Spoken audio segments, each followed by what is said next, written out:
بسم اللہ الرحمن الرحیم نحمده ونصلی ونسلم علی رسولہ الکریم اما بعد۔ سراجی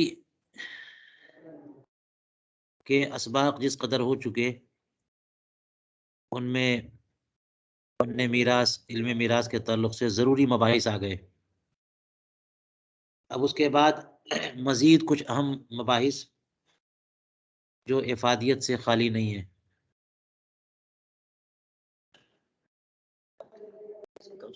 ہاں،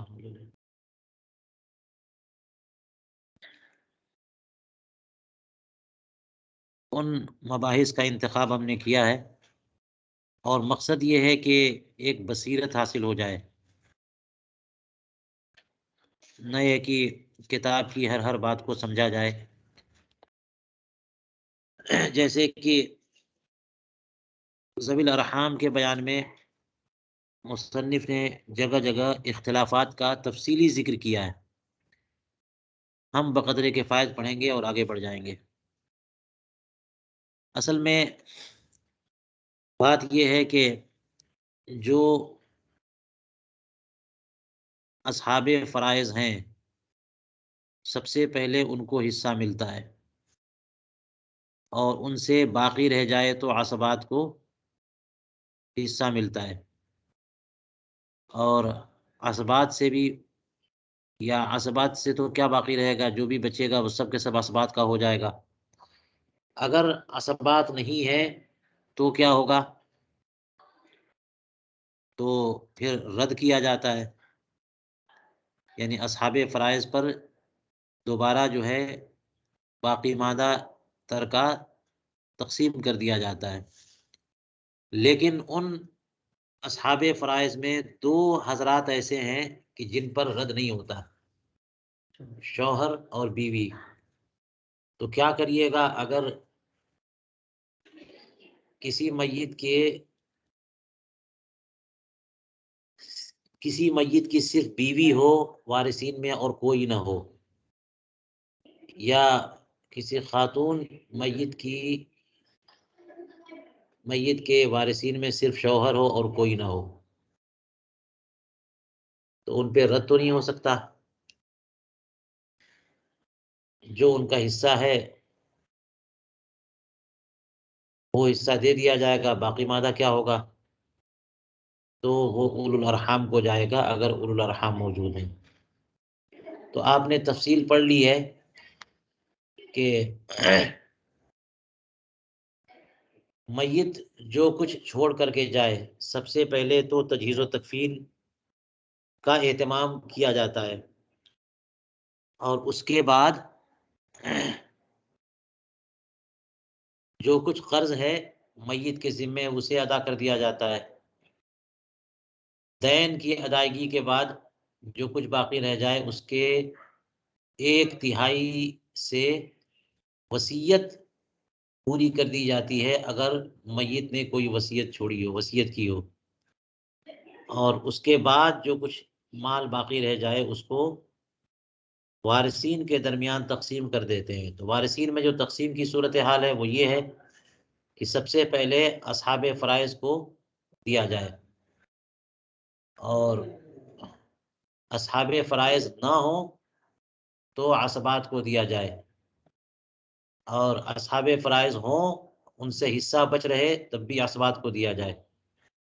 لیکن عصبات نہیں ہیں تو اب کیا کیا جائے؟ اگر اصحاب فرائض کا حصہ ان پر مکمل ہو گیا فبہا، اور باقی رہا تو پھر انہی پر رد کیا جائے، دوبارہ انہی کو دیا جائے جس شرح سے ان کا حصہ مقرر تھا،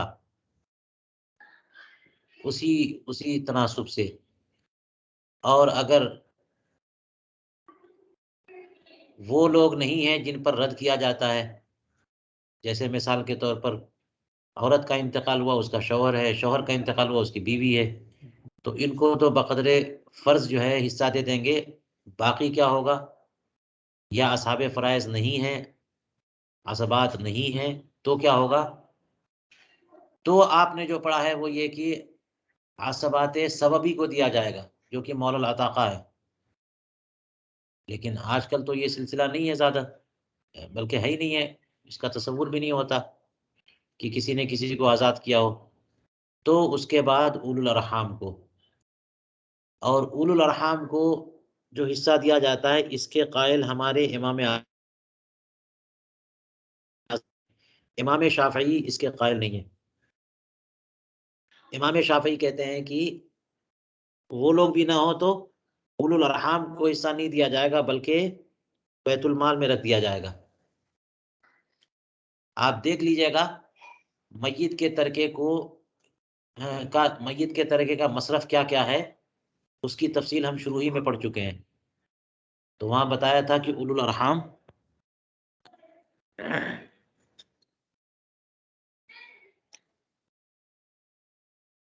کو دیا جاتا ہے۔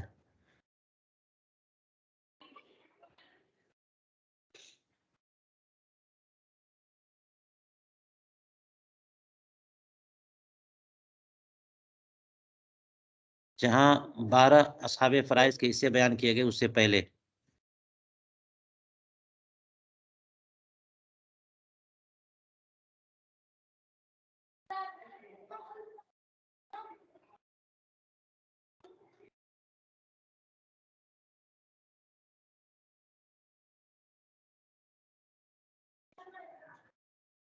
دیکھ لیجیے، یہ ہے ترتیب و تقسیمی ترکہ۔ یہاں پر ہے نا فیبدأ باصحاب الفرائض، تو اصحاب فرائض سے شروع کریں گے، اور پھر اسبات میں بھی نسبی اسبات، اور اسبات کے بعد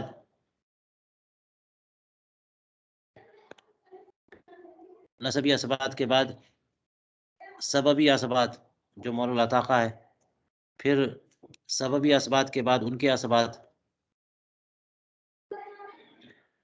پھر ذوی الفروض پر رد، پھر ذوی الارحام۔ تو اس کا مطلب کیا ہوا کہ اصحاب فرائض سب سے پہلے مستحق ہے، ان کے بعد اسبات، اور ان کے بعد اصحاب فرائض پر رد، یعنی اگر اسبات نہیں ہیں تو، اور اصحاب فرائض ہیں تو انہی پر رد اگر بچ جائے تو، اور اگر اصحاب فرائض بھی نہیں ہے اور اسبات بھی نہیں ہے تو پھر کن کو دیا جائے گا؟ ہاں، مولا العتاقہ تو ہی ہے اس سے پہلے، لیکن مولا العتاقہ کا تصور کہاں ہے آج کل؟ تو اس لیے یوں کہہ لیجئے کہ اگر اصحاب فرائض نہ ہوں اور اسبات بھی نہ ہوں تو اولو الارحام کو تیسرا نمبر کہہ لیجئے کہ اولو الارحام کا ہے۔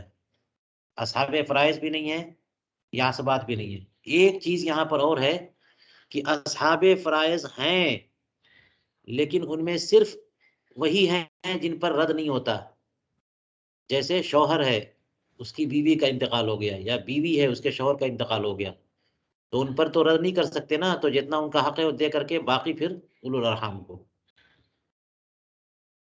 جی، اب اس تفصیل سے آگے بھی ہے، تو یہاں یہی دکھانا مقصود تھا کہ دیکھ لیجئے یہاں فرمایا ثم ذوی الارحام، پھر ذوی الارحام، اور اس کی وجہ یہ ہے امام شافعی کے نزدیک تو اولو الارحام کا کوئی حصہ نہیں ہے، ہو سکتا ہے وہ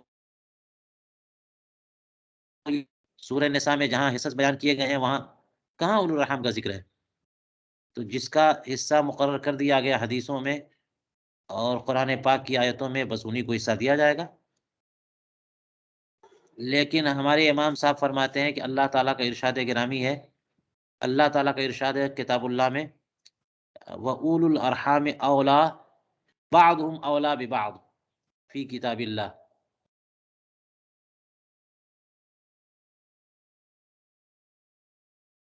وَأُولُو الْأَرْحَامِ بَعْضُهُمْ أَوْلَىٰ بِبَعْضٍ۔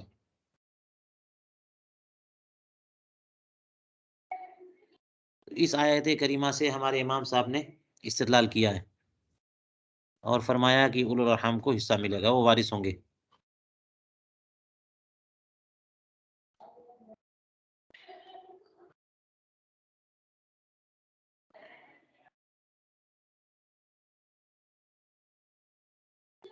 جی، یہ دیکھیے، چلیے ہم پڑھتے ہیں بسم اللہ الرحمن الرحیم. باب ذوی الارحام ذو الرحم وکل قریب لیس بذی سہم ولا عصبہ ولا عصبتن، یعنی ذو الرحم ہر وہ قریبی ہے جو ذو سہم نہیں ہے، حصے والا نہیں ہے، اور عصبہ بھی نہیں ہے.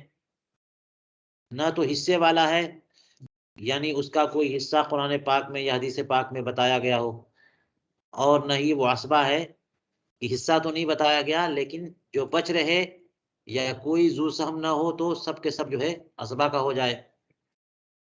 اس کو ذو الرحم کہتے ہیں، ذو الرحم. وکانت عامۃ الصحابہ رضی اللہ تعالی عنہم یرون توریث ذوی الارحام، عام صحابہ کرام رضوان اللہ تعالی علیہم ذوی الارحام کی توریث کے قائل تھے کہ وہ وارث ہوں گے. وبہ قال اصحابنا، اور یہی قول ہمارے فقہائے حنفیہ کا ہے کہ اولو الارحام وارث ہوں گے.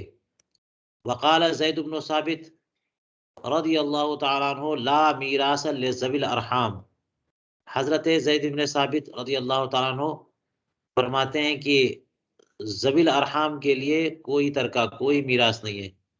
ویوضع المال فی بیت المال، اور مال جو ہے بیت المال میں رکھ دیا جائے گا.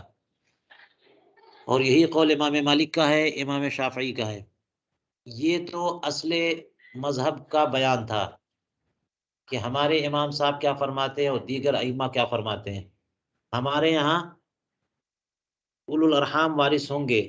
جب یہ کہہ دیا انہوں نے کہ وبہ قال اصحابنا، نہیں، اس سے پہلے کہا وکانت عامۃ الصحابہ یرون توریث ذوی الارحام، اس سے ترجیح کی طرف اشارہ ہو گیا نا کہ عام صحابہ اولو الارحام کو وارث قرار دے رہے ہیں، اور ایک صحابی حضرت زید بن ثابت وہ وارث نہیں قرار دیتے. تو جمہور صحابہ جس طرف ہوں گے اسی کو ترجیح حاصل ہوگی، اور یہی قول ہمارے امام اعظم ابو حنیفہ کا ہے. اب دیکھیے کہ اس سے کیا ہوگا. ذوی الارحام جو ہیں وہ کون لوگ ہیں جو وارث نہیں ہیں. مثال کے طور پر آپ نے پڑھ لیا تو بیٹا بیٹی پوتا پوتی یہ سب وارث ہوتے ہیں. تو اب بتائیے کہ نواسا نواسی کدھر جائیں گے؟ نواسا نواسی یہ ہے نا قریبی، میت کے متعلق ہے نا، یعنی بیٹی کے حوالے سے. جیسے پوتا پوتی جو ہے بیٹے کی اولاد ہیں تو بیٹے کے ذریعے میت سے متعلق ہیں، اسی طرح بیٹی کے ذریعے نواسا نواسی بھی میت سے متعلق ہیں، لیکن ان کا کوئی حصہ کتاب اللہ میں یا سنت رسول میں مذکور نہیں ہے.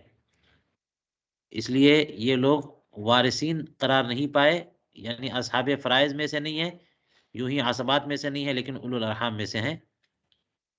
جی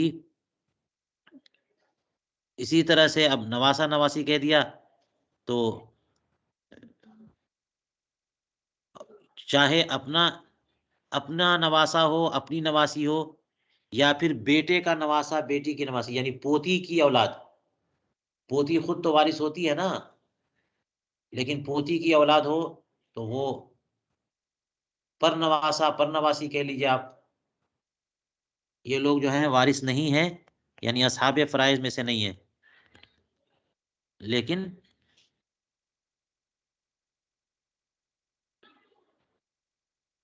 اسی طرح آپ دیکھ لیجئے کہ بہن کی اولاد جو ہے، بھانجی بھانجا بھتیجا جو ہے وہ تو ہوتا ہے نا، یعنی بھائی عصبہ ہے تو بھائی کی اولاد جو ہے، بھائی کی اولاد میں جو بھتیجی ہے، بھتیجا تو عصبہ ہو جائے گا.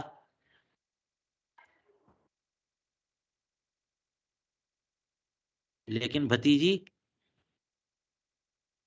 یہ اولو الارحام میں سے، کیونکہ بھائی کی بیٹی ہے نا یہ، اور بھائی کی بیٹی کا کوئی حصہ مقرر نہیں ہے اور وہ عصبہ بھی نہیں ہے. بھتیجے کا کوئی حصہ مقرر نہیں ہے، لیکن عصبہ ہے نا، اگر بھائی موجود نہ ہو تو۔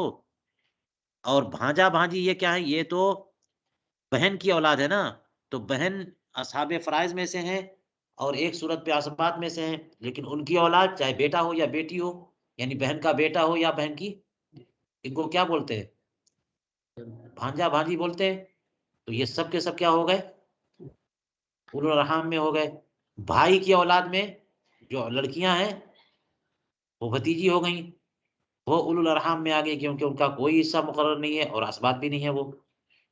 اسی طرح چچا جو ہیں، چچا کی اولاد تو چچزاد بھائی ہو گئے، لیکن چچزاد بہنیں وہ نہیں ہیں۔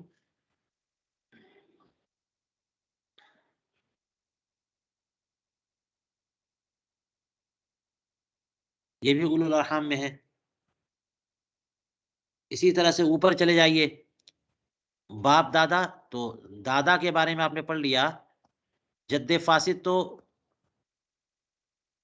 وارث نہیں ہے نا، اسی طرح جدہ فاسدہ، لیکن اگر کوئی نہیں ہے تو پھر یہ اولو الارحام میں ہے۔ کیوں؟ آپ تو جانتے ہیں نا کہ جد فاسد نانا ہے،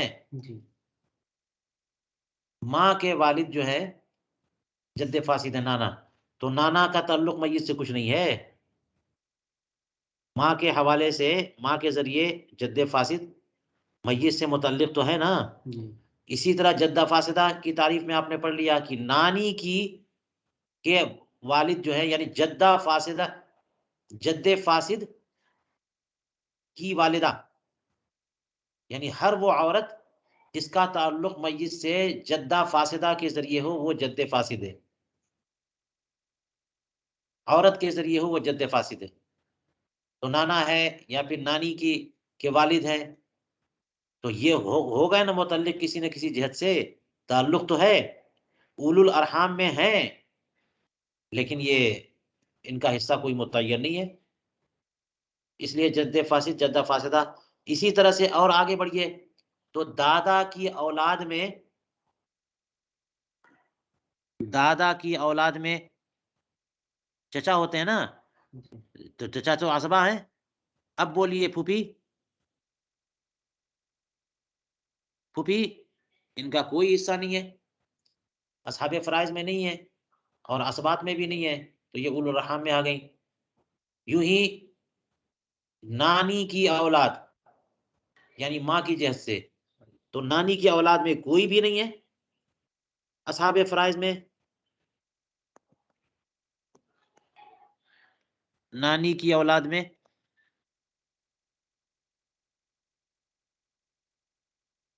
ماموں اور خالہ، یہ دونوں کے دونوں جو ہے یہ کیا ہے؟ اولو الارحام میں۔ کتنی قربت ہوتی ہے ماموں سے اور خالہ سے؟ تعلق ہی نہیں ہے، میت کا تعلق ماموں سے اور خالہ سے ہے نا، لیکن ان کا حصہ کوئی بھی قرآن و حدیث میں مذکور نہیں ہے، اور یہ عصبات بھی نہیں ہے اور قربت ہے، تعلق ہے، تو اس لیے یہ اولو الارحام ہوئے۔ لہٰذا کیا ان کا کوئی حصہ نہیں ہے؟ یہی بات ہم یہاں سیکھ رہے ہیں۔ ہاں ان کا حصہ ہے، اگر اوپر والے موجود ہوں تو ان کا کوئی حصہ نہیں ہے، لیکن اوپر والے موجود نہیں ہے تو پھر ان کی باری آتی ہے، جیسا کہ آپ نے پڑھ لیا۔ اب وہ کس شرح سے ان کا حصہ بٹے گا، کس طرح سے ہوگا، اس کی تفصیل آگے۔ لہذا اصحاب فرائض نہ ہوں، عصبات بھی نہ ہوں، تو اولو الارحام وارث ہوتے ہیں۔ چلیے فرماتے ہیں وَذَوُو الْأَرْحَامِ أَصْنَافٌ أَرْبَعَةٌ، ذوی الارحام کی 4 قسمیں ہیں، جیسے کہ عصبات کی 4 قسمیں آپ نے پڑھی تھی، اسی طرح سے ذوی الارحام کی بھی 4 قسمیں۔ الصنف الاول، پہلی صنف کیا ہے؟ ینتمی الی المیت، جو لوگ جو ہے میت کی طرف منسوب ہوں، وہم اولاد البنات و اولاد بنات الابن، اور وہ بیٹیوں کی اولاد ہیں جن کو ہم نواسا نواسی کہتے ہیں، اور پوتیوں کی اولاد ہیں جن کو پر نواسی آپ کہہ لیجیے، اور نیچے چلے جائیے تو نواسے نواسیاں پر نواسیاں یہ سب کے سب جو ہے پہلی صنف میں آتے ہیں، نمبر 1 یہ ہے ان کا۔ والصنف الثانی، دوسری صنف کون سی ہے؟ ینتمی الیہم المیت، میت ان کی طرف منسوب ہو، وہ لوگ کی میت ان کی طرف منسوب ہو، یعنی صنف اول میں وہ لوگ آتے ہیں جو میت کی طرف منسوب ہو، اور صنف ثانی میں وہ لوگ ہیں کہ میت خود ان کی طرف منسوب ہے، یعنی ان کے اصول، وہم الاجداد الساقطون والجدات الساقطات، یہ اجداد ساقطون اور جدات ساقطات ہیں، یعنی وہی جد فاسد جدہ فاسدہ، وہ اجداد جو وارث نہیں ہیں، وہ جدات جو وارث نہیں، بمانا کہ ان کا کوئی حصہ کتاب و سنت میں مذکور نہیں ہے، لیکن ہے نا وہ متعلق اس طور پر کہ میت کا تعلق ان سے ہے، وہ میت کے نانا ہے یا پھر پر نانا ہے،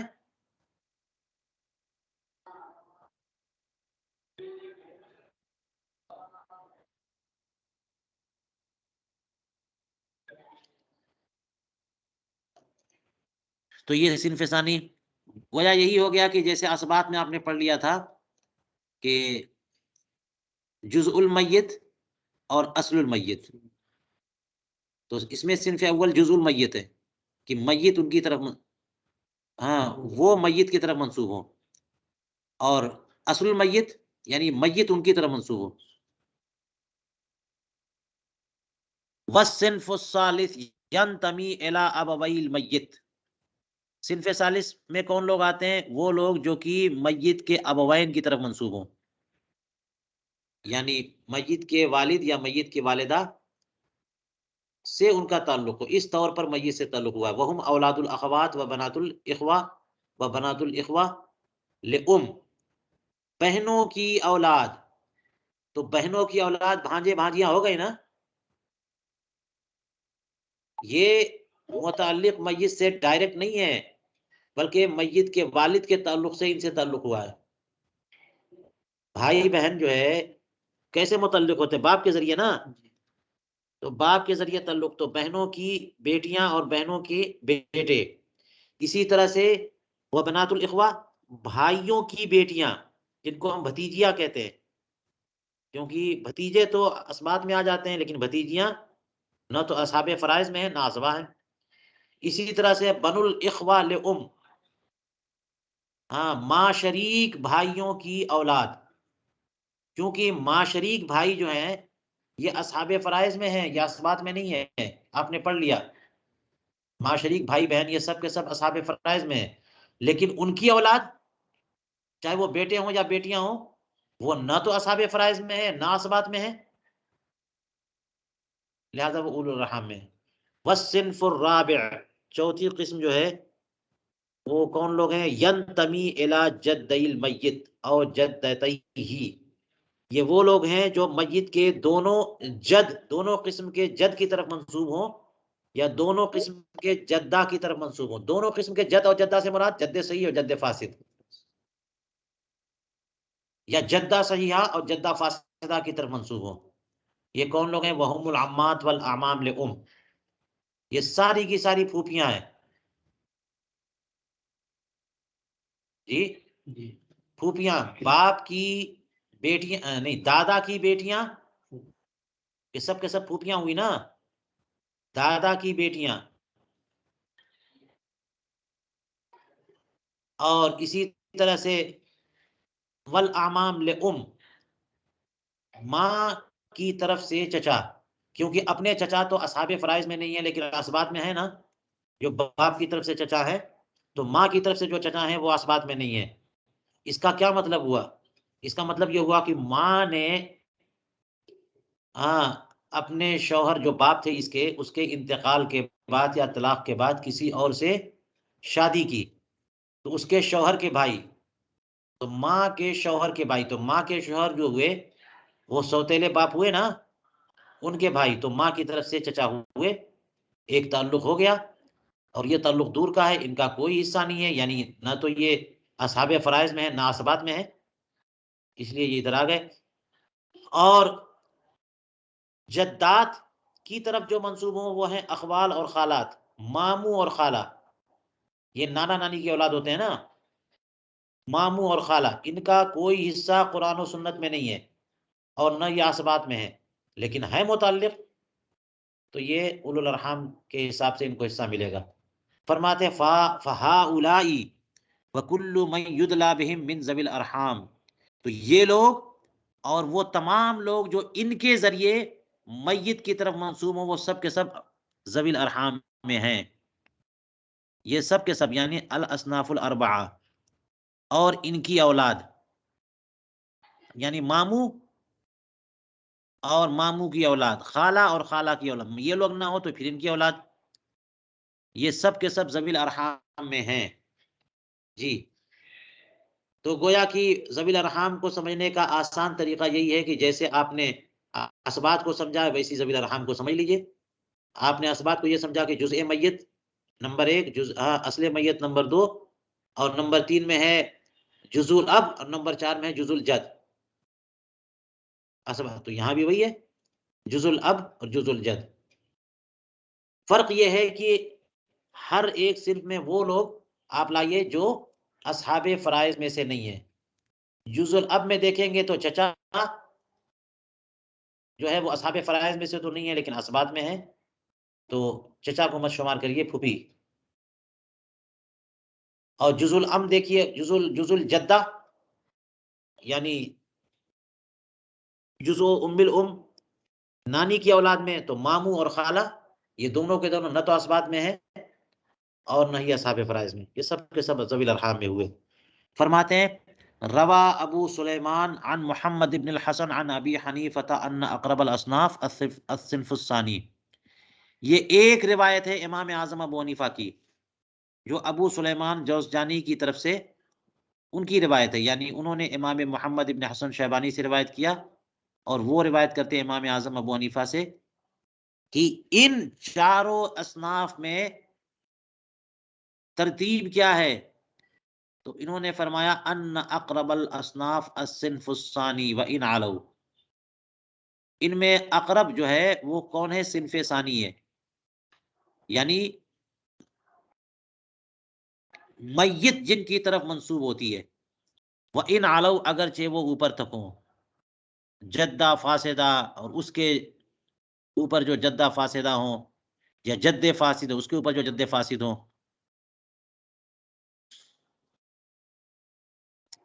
ثم الاول، پھر صنف اول جو جزء المیت ہے، نواسا نواسی، پر نواسا پر نواسی، و ان سفلو اگرچہ آپ نیچے لے جائیے، پر نواسا کے بعد بھی ان کی اولاد۔ ثم الثالث، پھر تیسری صنف، و ان نزلوا اگرچہ نیچے تک جائیں، یعنی باپ کی اولاد میں،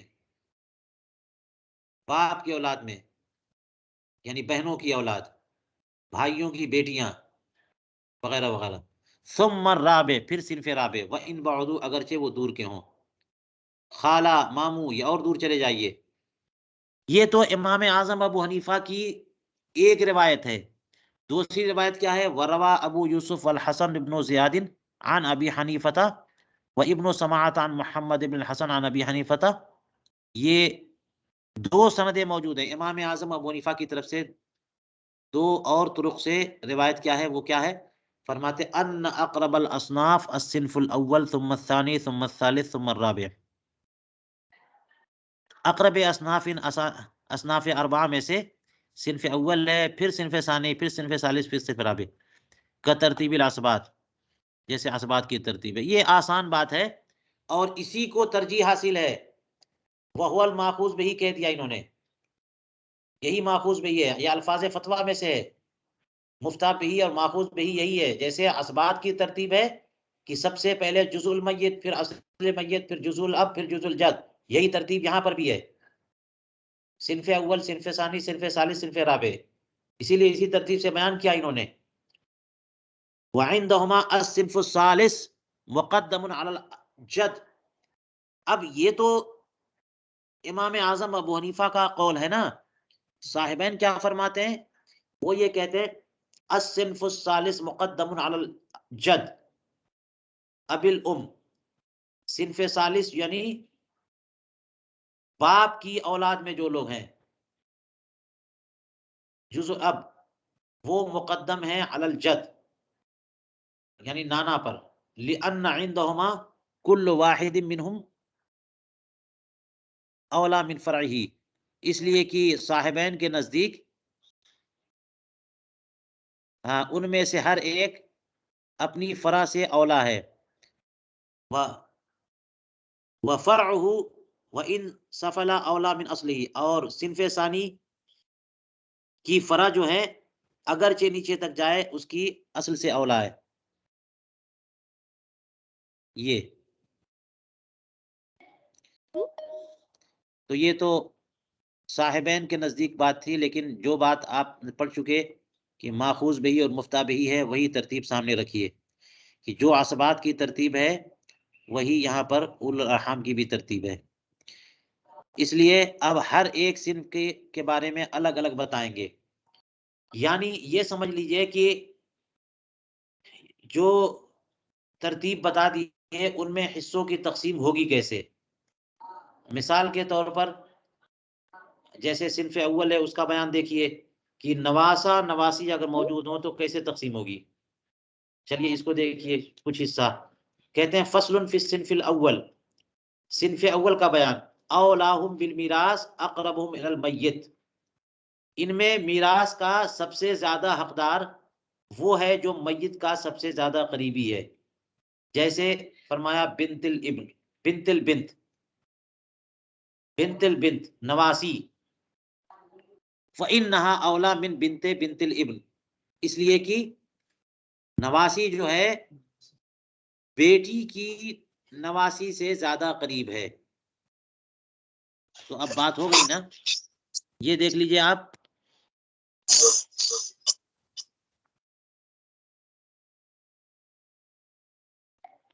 نواسی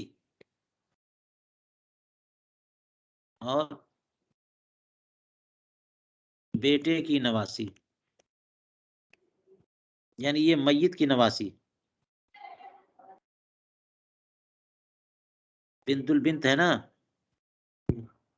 اور یہ بنتو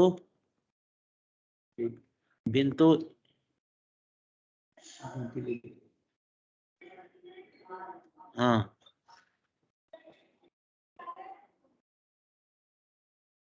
بنتو بنت الابن.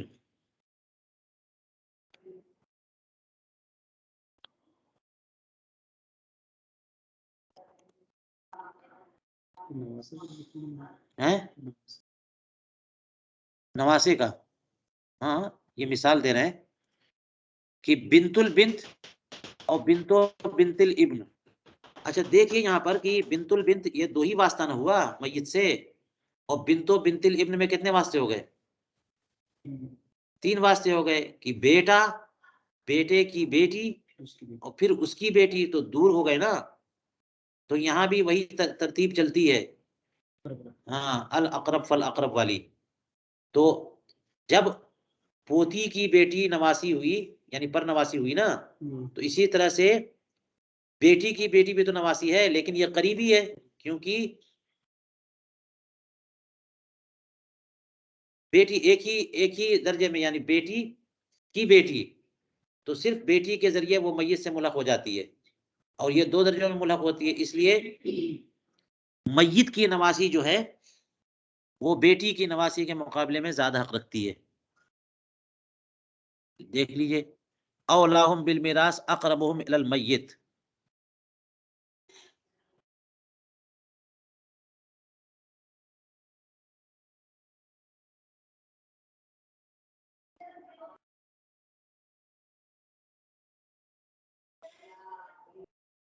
فإنها اولا من بنت بنت الابن. وإن استووا فی الدرجہ، اگرچہ یہ درجے میں برابر ہوں. فولد الوارث اولا من ولد ذوی الارحام، کہتے ہیں کہ وإن، یہ اگرچہ نہیں، یہ ان وصلیہ نہیں ہے، یہ شرطیہ ہے. وإن استووا فی الدرجہ فولد الوارث اولا من ولد ذوی الارحام کبنت بنت الابن فإنها اولا من بنت من ابن بنت الابن من ابن بنت البنت. یہ جو ہم نے مثال پڑھی ہے ابھی آپ، یہ تو درجے میں برابری نہیں ہے نا. دو درجے، ایک درجے کا فرق ہو گیا، بنت البنت، بنت الابن. لیکن اب کہتے ہیں کہ اگر درجے میں برابری ہے وَإِنِ اسْتَوَوْا فِي الدَّرَجَةِ، تو اب دیکھیں گے کہ جیسے مثال کے طور پر بنتو بنت الابن اور بنتو ابنو بنت البنت، بنتو بنت الابن اور ابنو بنت البنت، تو یہ تین درجہ ہوا نا، ایک دو تین، یہاں بھی ایک دو تین، تین درجے ہو گئے میت سے. تو دو واسطوں سے یہ جو بیٹی ہے، یہ یہاں صورت میں بیٹا ہے، اس کا تعلق میت سے دو واسطوں سے ہے، تو درجہ اور دوری برابر ہے نا. تو اس میں کیا کیا جائے گا؟ اس میں یہ دیکھیں گے کہ جو وارث کی اولاد ہے وہ وارث ہوگا، جو وارث کی اولاد ہے، ہاں ان کی اصل دیکھیں گے. تو بنتو بنت الابن میں یہاں یہ بنت الابن ہے نا، بنت الابن یہ پوتی ہے نا، یہ وارث ہے، تو یہ بھی وارث ہے. یہاں پر بنت البنت یہ پوتی نواسی ہے نا، وارث نہیں ہے، یعنی اصحاب فرائض میں سے نہیں ہے، تو یہ وارث نہیں ہے. بات سمجھ آئی؟ برابر ہو جائے تو اس کو فوقیت دی جاتی ہے. ہاں دیکھا جائے گا کہ اصل جو ہے وہ وارث ہے کہ نہیں ہے. اسی کو کہہ رہے ہیں وَإِنِ اسْتَوَوْا فِي الدَّرَجَةِ فَوَلَدُ الْوَارِثِ، وارث کی اولاد اولا من ولد ذوی الارحام، ذوی الارحام کی اولاد سے راجع اور فوقیت رکھتی ہے. کبنت بنت الابن فإنها اولا من ابن بنت البنت. اب آگے دیکھیے تیسری صورت، وَإِنِ اسْتَوَتْ دَرَجَاتُهُمْ وَلَمْ يَكُنْ فِيهِمْ وَلَدُ الْوَارِثِ. یہ تو اس وقت ہے کہ درجات برابر ہیں اور ان میں ان کے اوپر جو ہے نا کوئی نہ کوئی وارث ہے، ایک جو ہے وارث ہے. لیکن یہاں پہ کہنے ہیں وَإِنِ اسْتَوَتْ دَرَجَاتُ، ان کے درجات تو برابر ہیں لیکن ان کے اوپر جو ہیں وہ بھی وارث نہیں ہے. وَلَمْ يَكُنْ فِيهِمْ وَلَدُ الْوَارِثِ، ان میں سے کوئی وارث کی اولاد نہیں ہے. او کان کلہم یدلون بوارث، یا دونوں کے دونوں کے والد جو ہے نا یہ اوپر والے وارث ہیں، ہاں دونوں کے دونوں میت سے منسوب ہیں کسی وارث کے ذریعے. یدلون بوارث، دونوں منسوب ہیں میت کی طرف کس ذریعے سے؟ تو یہ بھی برابری ہو گئی، درجات بھی برابر ہیں اور دونوں کے دونوں وارث کی اولاد ہیں، یا دونوں کے دونوں وارث کی اولاد نہیں ہے. اب کیا ہوگا؟ فعند ابی یوسف والحسن ابن زیاد یعتبر ابدان الفروع، تو امام ابو یوسف کے نزدیک اور امام حسن ابن زیاد کے نزدیک فروع کے ابدان کا اعتبار ہوگا، یعنی دونوں وارث ہو جائیں گے، اور جتنے لوگ ہیں دو ہیں تو دو کو دے دیا جائے گا، اوپر نہیں دیکھا جائے گا.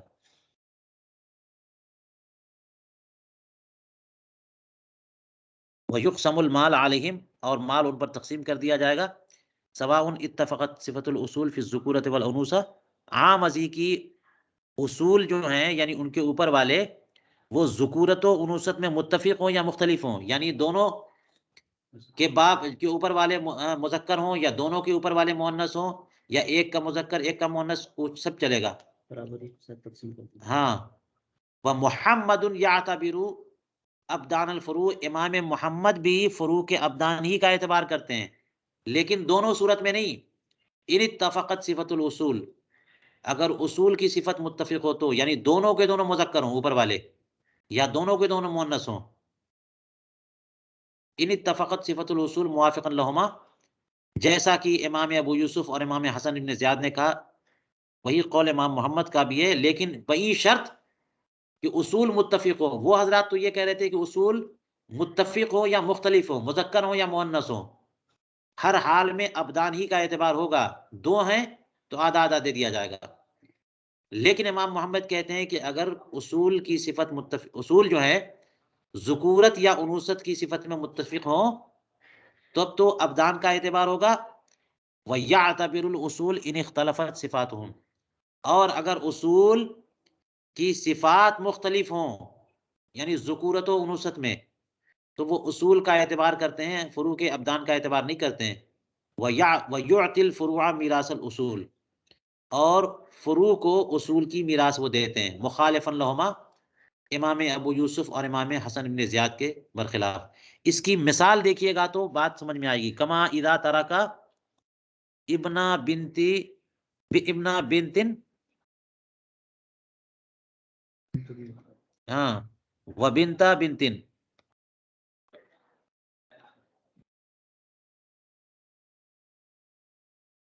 تو اب دیکھ لیجئے ابنا بنت، ابن البنت اور بنت البنت،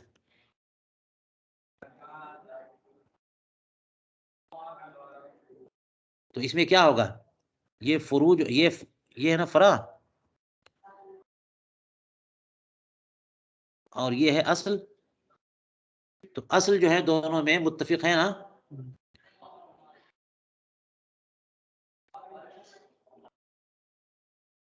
تو ان کا اعتبار ہوگا وہ یہ ابدان کا اعتبار ہوگا۔ دیکھ لیجئے کیا کہا، اور ان کا حساب ایسے ہی ہوگا کہ یہ بیٹا اور بیٹی، تو للذکر مثل حظ الانثیین، دو اس کا اور ایک اس کا، 3 سے مسئلہ بنا دیں گے۔ یہ نہیں دیکھیں گے کہ بیٹی، دونوں کی اصل میں بیٹی بیٹی ہے، اور بیٹی بیٹی کو دیکھتے تو پھر کیا ہوتا،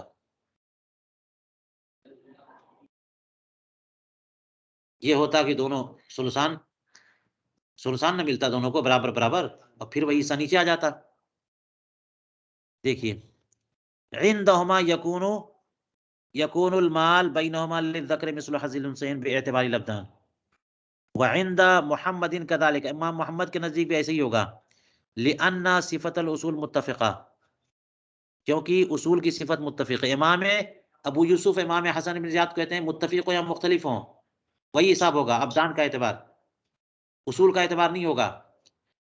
لیکن آگے چلیے، وَلَوْ تَرَكَ بِنْتَ ابن بنتن و ابنا بنت بنتن، اب یہاں پر اختلاف ہو جائے گا، بنتا ابن بنتن،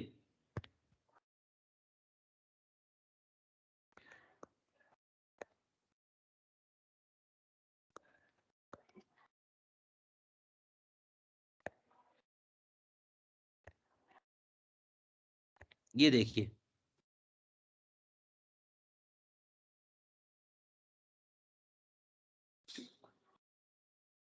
یہ درجہ تو برابر ہے نا، درجہ برابر ہے، تیسرا درجہ ہے، لیکن ان کے اصول میں فرق ہے کہ نہیں ہے؟ یہ ہے فرع، یہ ہے فرع، یہ ہے اصل، یہ ہے اصل، فرق ہو گیا، بیٹا بیٹی کا فرق ہوا کہ نہیں ہوا؟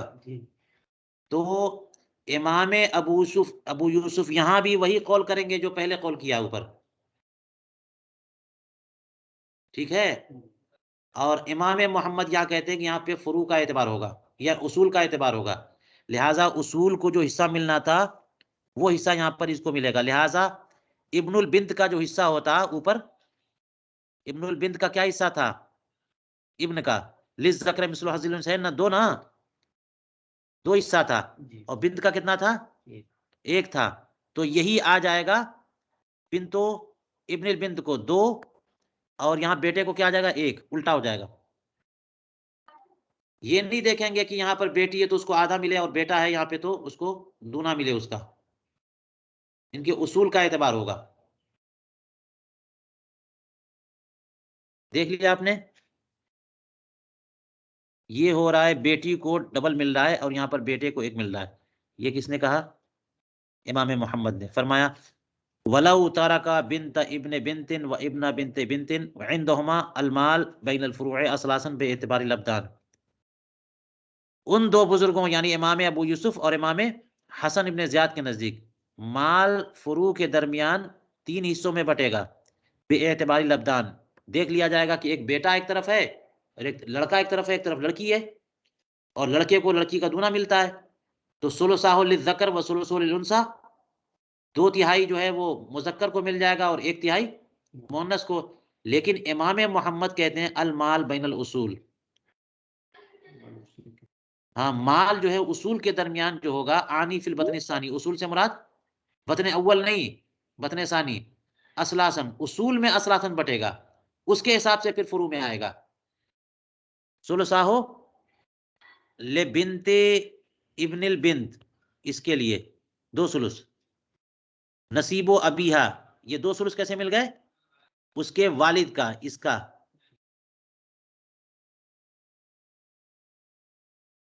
وَثُلُثُهُ لِابْنِ بنت البنت، اور 1/3 ملے گا بیٹی کی بیٹی کے بیٹے کو، یعنی پر نواسے کو. نصیب و امی، اس کی والدہ کا حصہ.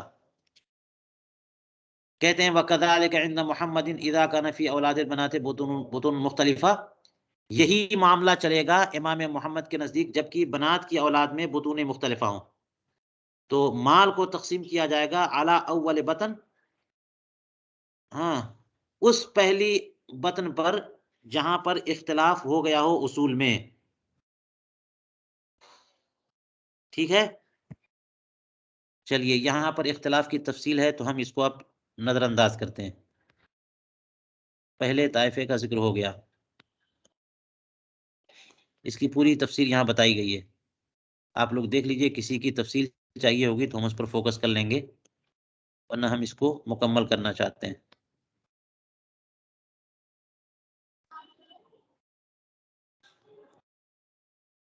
صنف اول کے بارے میں ہم نے پڑھ لیا، یعنی نواسا نواسی کا معاملہ. تو عام طور پر یہی ہے کہ نواسا نواسی اگر ہیں تو جیسے پوتا پوتی کا حساب ہوتا ہے کہ 3 حصوں میں بانٹ کر کے 2 مرد کا، لڑکے کا، اور 1 لڑکی کا، تو یہی ہوگا. اگر نواسے ہیں تو ان کو اسبات کے درجے میں رکھ کر کے 3-4 ہیں تو سب کو برابر برابر بانٹ دیا جائے گا. نواسیاں ہیں ان کو بھی اسی طرح سے برابر برابر دے دیں گے. اور نواسا نواسی دونوں ہیں تو نواسے کو نواسی کا ڈبل دے کر کے پوری تقسیم کر دیں گے. صنف ثانی، اور صنف ثانی سے کون لوگ مراد ہیں؟ یہ اجداد فاسد اور جدات فاسدہ اصول نا.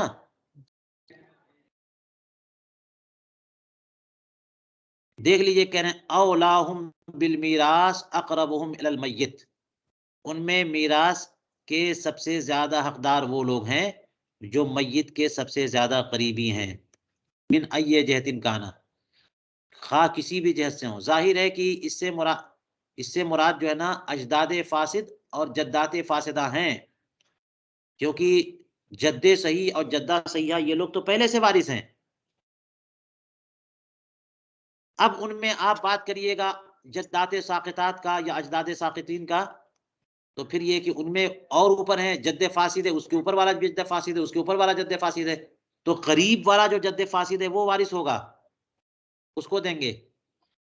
وعند الاستواء، اور جب برابر ہوں، یعنی دادیاں کئی ایک ہیں، سب کے سب فاسدہ ہیں. فمن کان یدلا بوارث فہو اولا، یعنی دادیاں بھی ہیں، نانیاں بھی ہیں، اور دادا اجداد فاسد بھی ہیں، تو جو کسی وارث کے ذریعے میت سے قریب ہو وہ زیادہ مستحق ہے. جیسے کہ اب ام الام اولا من اب ابی الام،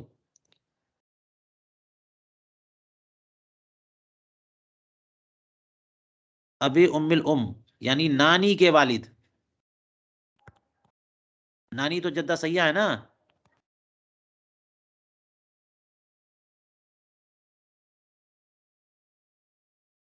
اولا من اب ابی الام، یہ نانی کے والد.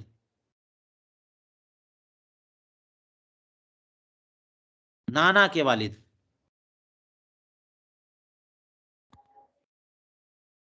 دیکھیے نانی کے والد اور نانا کے والد. اب بتائیے نانی کے والد جو ہے یہ تو وارث کے والد ہے نا، کیونکہ نانی جدہ سیاح ہے اور نانا جد فاسد ہیں، تو نانا کے والد وارث نہیں ہوں گے، نانی کے والد وارث ہو جائیں گے. یہی فرمایا اگر برابر ہیں تو جو کسی وارث کے ذریعے میت سے متعلق ہوں گے، منسوب ہوں گے، وہ اولا ہے. جیسے نانی کے والد یہ زیادہ مستحق ہیں نانا کے والد سے، عند ابی سہیل الفرائدی و ابی فضل الخصاب و علی بن عیسیٰ البصری ولا تفضیل له عند ابی سلیمان الجوزجانی. ان کے نزدیک یہ کوئی تفضیل نہیں ہے نانی کے والد کو نانا کے والد پر، یہ بھی اختلاف ہو گیا. چلیے اس کو بھی آگے بڑھیے. چلیے فصل فی الصنف الثالث، اور صنف ثالث سے مراد وہ لوگ ہیں نا جو جزء الاب ہیں، اور جزء الاب سے مراد یہ ہے کہ بھائی کی بیٹیاں یا بہنوں کی اولاد، بھائی کی بیٹیاں یا بہنوں کی اولاد. فرماتے الحکم فیہم کالحکم فی الصنف الاول، ان کا حکم ویسے ہی ہے جیسا کہ صنف اول کا حکم ہے. آنی اولاہم بالمیراث اقربہم الی المیت، میت کے جو زیادہ قریبی ہوں گے وہ میراث کے زیادہ حقدار ہوں گے. وَإِنِ اسْتَوَوْا فِي الْقُرْبِ فَوَلَدُ الْعَصْبَةِ أَوْلَىٰ مِنْ ذَوِي الْأَرْحَامِ، اور اگر قربت میں برابر ہیں تو عصبہ کی جو اولاد ہے ذوی الارحام کی اولاد سے زیادہ مستحق ہے. کبنت ابن الاخ و ابن بنت الاخت.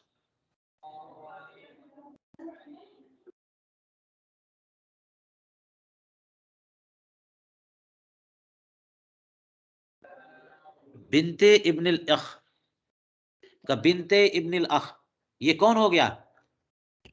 بھتیجے کی بیٹی نا، بھتیجے کی بیٹی.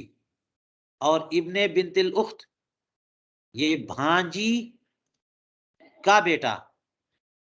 تو بھتیجا جو ہے نا، یہ بھتیجا یہ تو عصبہ ہے نا، اور بھانجی یہ تو عصبہ نہیں ہے نہ اصحاب فرائض میں ہے.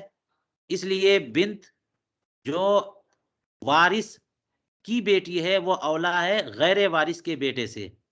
وہی کہا انہوں نے اگر قربت میں برابر ہیں، دیکھ لیے 3 درجے ہیں، 3 درجے دونوں کے ہیں، تو عصبہ کی اولاد ذوی الارحام کی اولاد سے زیادہ مستحق ہے. تو بھتیجے کی بیٹی ہاں بھانجی کے بیٹے سے زیادہ مستحق ہے. کلاہما لاب و ام، اب یہ دونوں کے دونوں چاہے سگے مان لیجئے یا باپ شریک مان لیجئے، ماں شریک مان لیجئے، ہر طرح سے کلاہما لاب و ام، چاہے دونوں کے دونوں یعنی سگے بھائی ہاں کے بیٹے کی بیٹی، یا صرف باپ شریک بھائی کے بیٹے کی بیٹی، یا ان میں سے ایک جو ہے نا سگا بھائی ہو کے بیٹا کے بیٹی، اور دوسرا باپ شریک بھائی کے بیٹا کی بیٹی.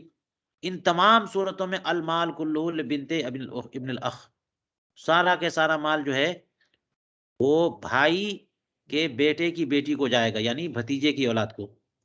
لِأَنَّهَا وَلَدُ الْعَصْبَةِ، اس لیے کہ وہ جو بیٹی ہے بھتیجے کی بیٹی وہ عصبہ کی اولاد ہے، تو ترجیح اس بنیاد پر حاصل ہے. وَلَوْ كَانَ لِأُمٍّ، اور اگر یہ تعلق جو ہے وہ ماں کی طرف سے ہوتا تو المال بینہما للذکر مثل حظ الانثیین،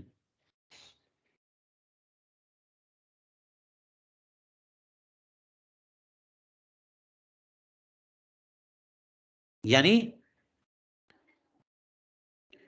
ماں شریک بھائی اور ماں شریک بہن کا معاملہ ہوتا تو المال بینہما للذکر مثل حظ الانثیین امام ابو یوسف کے نزدیک. آپ کو پتا ہے نا کہ ماں شریک بھائی اور ماں شریک بہنوں میں کوئی فرق نہیں ہے، للذکر مثل حظ الانثیین کا مسئلہ نہیں ہے، اور وہ عصبات ہیں بھی نہیں، وہ تو اصحاب فرائض میں آتے ہیں. تو اب ان کی اولاد ہو تو کہتے ہیں کہ ان کی اولاد کا معاملہ ایسے ہی ہوگا للذکر مثل حظ الانثیین امام ابو یوسف کے نزدیک. باعتبار الابدان، امام محمد کے نزدیک المال بینہما انصافا باعتبار الاصول، اصول کے اعتبار سے جیسے ماں شریک بھائی اور ماں شریک بہن بالکل برابر کے مستحق ہوتے ہیں، کوئی للذکر مثل حظ الانثیین کا مسئلہ نہیں چلتا، تو وہی معاملہ نیچے بھی آئے گا. صنف ثالث کی بات ہو گئی مکمل. یہ مثال دیکھ لیجئے، اور آگے چلیے صنف رابع کی طرف.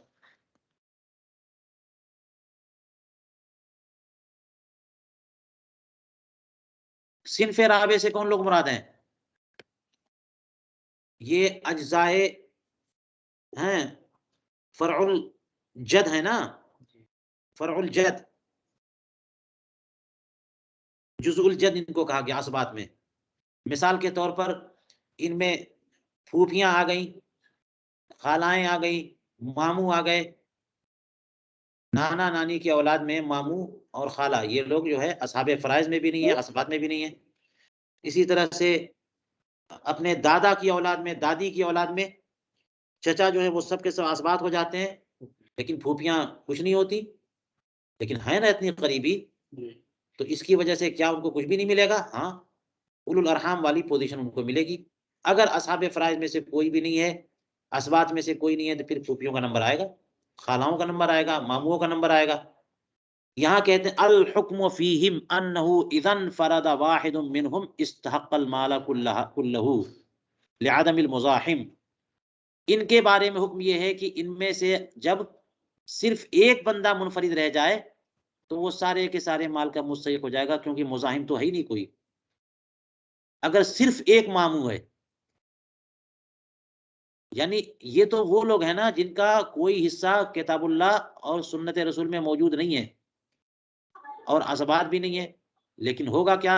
اصحاب فرائض بھی کوئی نہیں ہے، عصبات بھی کوئی نہیں ہے، یہی لے دے کے بچے ہیں، تو پورا کے پورا مال ان کا ہو جائے گا۔ صرف ایک ماموں، صرف ایک خالہ، صرف ایک پھوپھی، اور کوئی وارث میں، وارثین میں کوئی موجود نہیں ہے، سارا کے سارا مال ان کا۔ کیوں سارا کے سارا مال ان کا؟ کوئی مزاحم نہیں ہے، تو شیئر بنے گا کیسے؟ حصہ بکھرا کریں گے کیسے؟ سارا کے سارا مال جائے گا ان کو۔ وَإِنِ اجْتَمَعُوا، اچھا اگر یہی جو ہے نا ایک صنف کے کئی ایک ہوں، جیسے پھوپھیاں کئی ایک ہیں، تو سب کے سب جو ہے نا وہ برابر برابر بانٹ لیں گی سارا کے سارا مال۔ ماموں کئی ایک ہیں، خالائیں کئی ایک ہیں، سب کے سب برابر بانٹ لیں گے۔ وَإِنِ اجْتَمَعُوا، اور اگر ایک سے زائد جمع ہو جائیں، وَكَانَ حَيِّزُ قَرَابَتِهِمْ مُتَّحِدًا، اور ان کی قرابت کا مقام جو ہے وہ ایک ہی ہو، جیسے عمات ہی عمات ہیں، والاعمام لأم، اب الاخوال والخالات،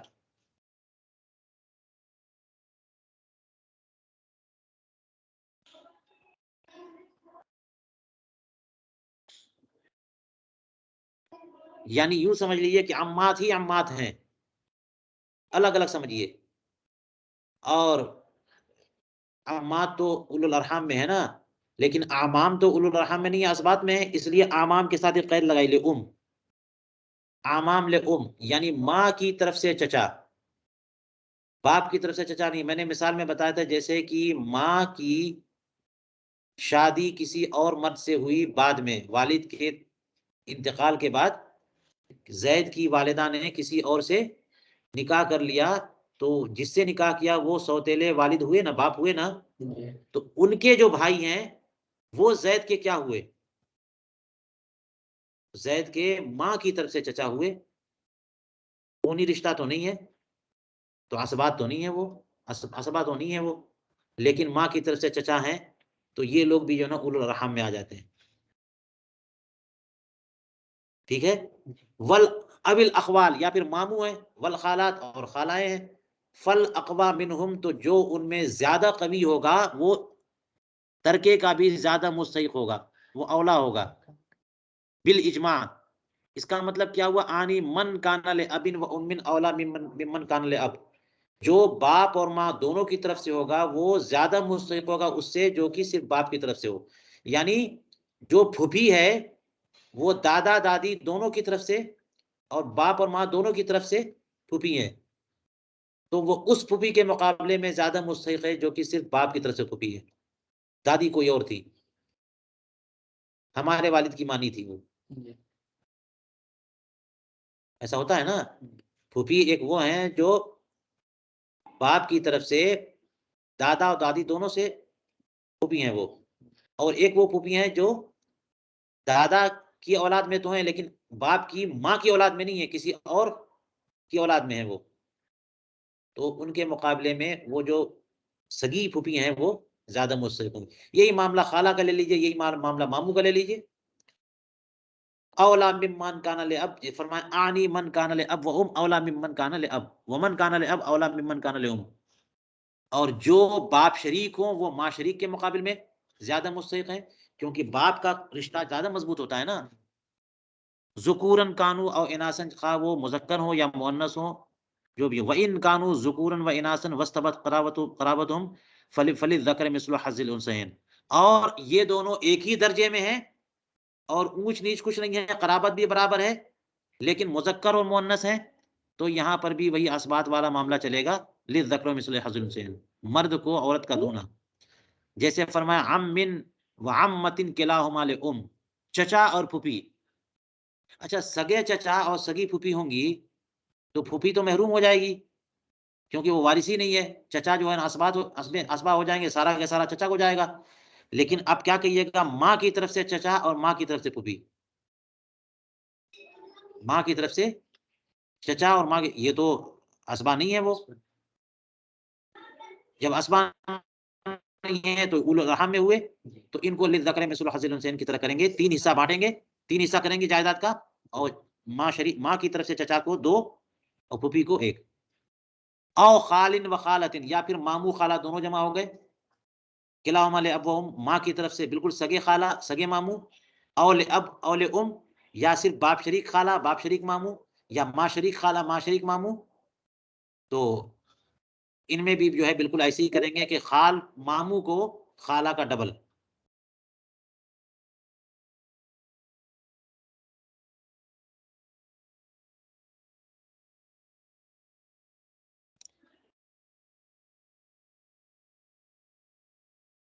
چلیے اسی قدر پر ہم یہاں کا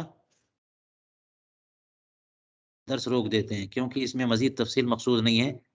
اصل مسئلہ معلوم ہونا تھا. اختلافات بہت ہیں، تفصیلات بھی بہت ہیں، اس میں پڑھا جا سکتا ہے.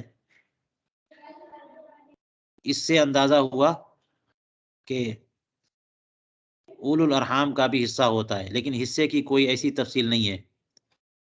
جہاں مرد اور عورت کا معاملہ ہو کہیں پر ایسا ہوتا ہے کہ للذکر مثل حظ الانثیین کا اعتبار ہوتا ہے، کہیں پر ان کے اوپر والے کا اعتبار ہوتا ہے. اوپر جو ہے نا مذکر ہے تو اس کا حصہ ڈبل دے دیا جاتا ہے نیچے والے کو، چاہے وہ لڑکی ہی کیوں نہ ہو. اور کہیں پر بالکل برابری کا ہوتا ہے، جیسے اولاد الام میں ہوتا ہے. الگ سے کوئی مستقل جو ہے نا ان کا حصہ اس طرح نہیں ہے کہ بتایا جائے کہ تہائی ہے، چوتھائی ہے، سدس ہے.